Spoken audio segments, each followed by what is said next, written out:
Well, hi, and welcome to another LRCC Soundbite. This week, our stories of Jesus written down in the Bible for us by a guy called Luke find him in the temple in Jerusalem. He would have been there to talk to people, to teach them about good ways to live, teach them about God and who God is and things like that. But today he looks up and he sees something that's very significant. A little way away from him, he can see the temple offering box. Basically, it's a big box, big area, probably near the entrance gate, where thousands of people would have walked past it every hour, even. Into it, people put money to give to the temple. It's big. It was customary for people to put money in as they went past. And Jesus saw people around it. He saw a group of well-dressed, quite obviously quite rich people, throwing in bags of money, making a bit of a show of it as they did. And then he saw someone else. A lady, a bit older, and from the way she's dressed he can see that she was married, but her husband has died and she's now a widow. She quietly drops in a few pennies and goes on her way. So Jesus commented to those around him about what he'd seen. He said that while these rich people had put in a lot of money financially, the person who put the most money in that box that day was the widow. You see, in that society, she wouldn't have had an income. Hopefully, she'd have had some family around to support her because that's the only way that she'd get anything. These few small coins that she'd put in probably represented everything that she had. Everything. Conversely, the rich people had put much more money in, but that was taken from the surplus that they'd already got. They wouldn't notice the money that they'd given. It really wasn't a sacrifice to them.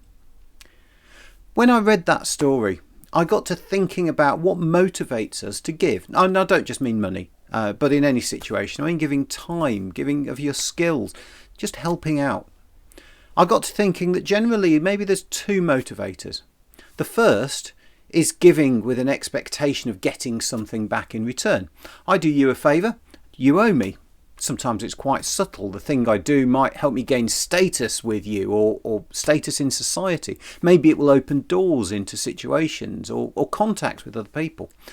Now, don't get me wrong. I don't think there's anything specifically wrong with that in principle, as long as it's not taken to the levels where you would start to call it bribery or corruption. But it's normal human interaction. I don't think there's anything wrong with that. But I think the other motivator is love. And love comes in different forms. Our family, our partner, our children, those will be people for whom we would give without any expectation of something coming back. Once I had a conversation with someone about altruism.